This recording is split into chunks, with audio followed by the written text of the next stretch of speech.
நேரமே, எலியாவின் தேவனே அவர் இறங்கிடும் நேரமே, அசைவாடும் அனலாக்கும் எங்கள் அக்கினி ஜுவாலையே, அசைவாடும் அனலாக்கும் எங்கள் அக்கினி ஜுவாலையே, எலியாவின் தேவனே அவர் இறங்கிடும் நேரமே. நாமம் மகிமைப்படுவதாக. எடுத்து வாசிப்போம். எபேசியர் 5ஆம் அதிகாரம் 4ஆம் வசனத்தோட வாசிப்போம். அப்படியே வம்பும் புத்தீனமான பேச்சும் பரியாசமும் தகாதவைகள் ஸ்தோத்திரம் செய்வதே தகும் என்று எழுதப்பட்டிருக்கிறது. புத்தீனமான பேச்ச இப்ப சொல்றாங்க, சரி புத்தியிலாம பேசிட்டியே. ஆமா, பேசின பிறகு ஒன்றும் செய்ய முடியாது. பேசின பிறகு ஒன்றும் செய்ய முடியாது. அப்போ நான் இவ்வளவு சொல்லிஞ்சிட்டேன், இவ்வளவு பேசிட்டேன், என்ன பண்றது? அப்படிதான் ஒரு பிரதரை பத்தி, ஒரு ஐயா பத்தி ஒரு அம்மா அவன் தப்பா பேசிட்டாங்க.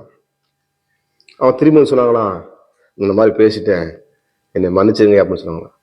சரிம்மா, நான் அவனை மன்னிச்சிட்டேம்மா, நான் என்ன பண்ண, ஒரு மயில் ரேகை மாதிரி தர்றேன், ஒரு மயில் ரேகை மாதிரி தர்றேன். அது என்ன பண்ண, ஒவ்வொரு சோத்திரம் ஒவ்வொரு மண்ணலையும் என்ன பண்ணு சேர்த்து வச்சு அப்படியே ஒவ்வொரு இதுலையும் குத்தி வச்சுட்டு வா அப்படின்னு சொல்றேன். மயில் ரேகை என்ன பண்ண கையில கொடுத்து அதை நம்ம நான் கொண்டு போய் ஒவ்வொரு மண்ணில் குவி வச்சு அப்படியே ஒவ்வொரு குத்தி வச்சு இந்த அம்மா வந்தாங்களாம். சுத்தி எல்லாம் முடிச்சுட்டு வந்து நான் குத்தி வச்சாமா, எல்லாம் குத்தி வச்சிட்டேன் மாஸ்டர், குத்தி வச்சுட்டீங்க, மறுபடியும் சாயங்காலம் வந்துடணும், அதை குத்தி வச்சுலப்பா, அதை போய் எல்லாத்தையும் என்ன பண்ணு எடுத்துட்டு வாப்பா அப்படின்னாரான். அப்பா பயங்கரமான காத்து அடிச்சுட்டு இருக்கு. அப்போ போய் பார்த்தோன்னா மயில் ரேகை காணாமா. ஐயா எங்க பறந்து போச்சுன்னு தெரியலையே அப்படின்னு சொன்னா, ஐயா எங்க பறந்து போச்சுன்னு தெரியலைங்க அப்படின்னு. ஏதோ ஒரு அதாவது லைஸா பறக்குது, எல்லாம் பறந்து போச்சு, எதுவுமே கையில எடுக்க முடியும். அப்ப எதுவுமே எடுக்க முடியும், எல்லாமே பறந்து போயிடுச்சுங்க அப்படின்னு சொல்லி. அதே தாருமா, நீ பேசின பேச்சு, புத்தினமா பேசின பேச்சு எல்லாம் பறந்து போச்சு, கையில பிடிக்க முடியுமா? கொண்டு வர முடியுமா? கொண்டு வர முடியாது. அதோட நீ மேல என்ன பண்ணாது, பாவம் செய்ய. சோத்திரம். அப்ப நம்ம பேசுறத கவனமாக பேசிவிடு தேவன் விரும்ப. இங்கே புத்தீனமான பேச்சை பேசு, பரியாசம். இன்னைக்கு பரியாசமா பண்றது, அடுத்தவங்க பத்தி பேசி குறை சொல்றது, இன்னைக்கு அது ஒரு பெரிய ஒரு டெண்டு. அடுத்தவங்க பத்தி குறை சொல்ற யூடியூப்ல பாத்தீங்கன்னா, அடுத்தவங்க குறை சொன்னா அதுக்கு 10 லட்சம் பேர் லைக் பண்ணுவான், 5 லட்சம் பேர் லைக் பண்ணுவான். கமெண்ட் பண்றது எது? ஒருத்தருக்கு ஒரு குறை சொல்லுகிற காரியங்களை பேசிக்கொண்டு அதுல சந்தோஷப்படுகிற ஆட்களை நாம் பார்க்க முடியும். குறை சொல்லுகிறது யாரு? சத்ரு. எதை செஞ்சாலும் குறை சொல்றது, அப்ப பரியாசம் பண்றது, நக்கல் ஏடாசம் பண்றது, இப்படிப்பட்ட காரியங்கள் நம்மளை விட்டு நீங்க வேண்டும் என்று பரலோகத்தின் தேவன் நமக்கு ரத்த சிந்தனை ஆண்டவராக இயேசு கிறிஸ்து சொல்றாரு.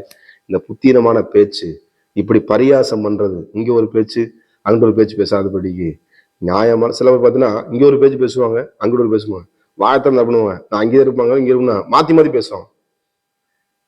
அப்படி சோத்திரம். அப்படிதான் ஒரு தாயும் பிள்ளையும் பார்த்தீங்கன்னா, தாய் வந்து பிள்ளையே என்ன பண்ணுது, அந்த பிள்ளைகிட்ட அவங்க அம்மா என்ன சொல்றாங்க, நான் அங்கே இருக்கேன் இங்க வச்சுட்டு பொய் சொல்றது. தாயும் பிள்ளையும் பேசிக்கிறாங்க, பெற்ற தாயும் பெற்ற பிள்ளையும். அம்மா சொல்லுது, என்னம்மா அப்படி பொய் சொல்லிட்டேன் அப்படின்னு சொல்லுது. இல்லம்மா நான் அப்படிதான் கரெக்டா, இன்னொரு அக்கா அவன் தேங்கும் போய் அவன் கூட பிறந்த இன்னொரு அக்காவோட போயிருக்கு. இப்படி பெத்த பிள்ளைகிட்டே பொய் சொல்லிட்டு அங்கிட்டுன்னு போறது, இப்படிமான காரியங்களை செய்கிறது நாம் பார்க்க முடிகிறது. இங்க வசனம் சொல்லுகிறது ஸ்தோத்திரம், அது தகாதவைகள். அப்படி ஸ்தோத்திரம் செய்வதே தகும் கர்த்தருக்கு. ஸ்தோத்திரம். ஆண்டவராக இயேசு கிறிஸ்து இல்லப்ப யாராவது அப்பம் இருக்குதான் கேட்டாரு, அவ்வளவுதான், யார்கிட்ட எதுவுமே இல்லை, இங்க இருந்தா எதுவும் பண்ண முடியாது. ஏசப்பண்ணாரு, எப்ப இங்க ஆகாரம் கொடுன்னு சொன்னாரு, இங்க கடையும் இல்ல ஒண்ணும் இல்ல, இந்த வளாந்தரத்துல என்ன இருக்கு, அது இருக்கு இது இருக்குன்னு ஏகப்பட்ட பேச்சு அடிக்கிட்டாங்க. அப்ப ஒரு சிறுப்பை எடுத்துன்னு 2 மீன் 5 அப்பம் கொண்டு வந்து என்ன பண்றான், ஏசப்பாட்ட கொடுக்குறான்.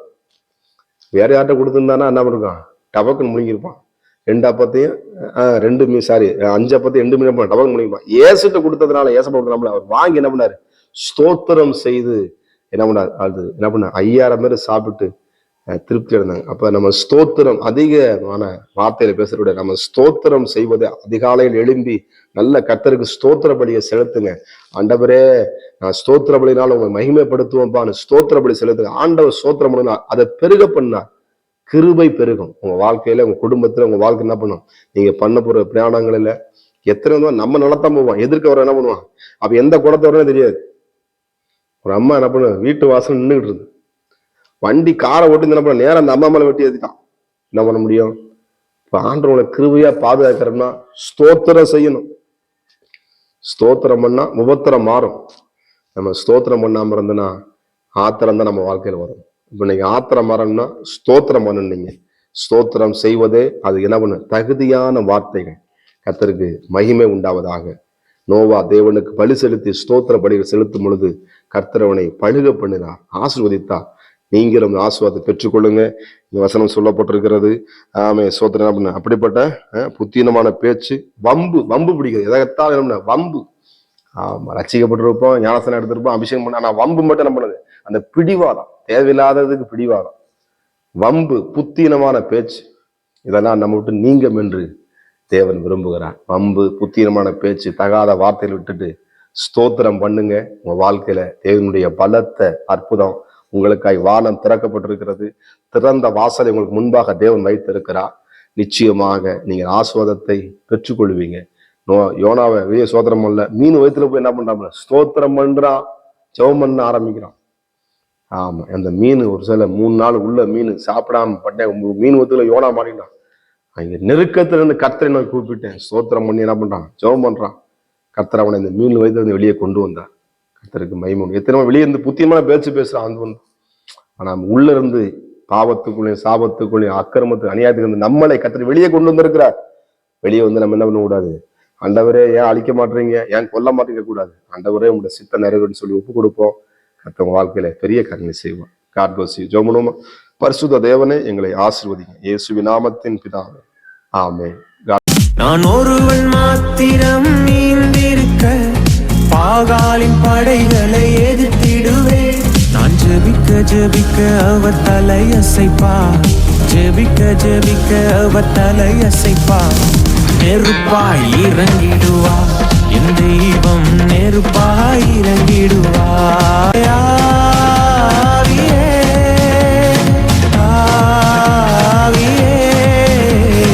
அசைவாடும் அனலாக்கும் எங்கள் அக்கினி ஜுவாலையே, அசைவாடும் அனலாக்கும் எங்கள் அக்கினி ஜுவாலையே.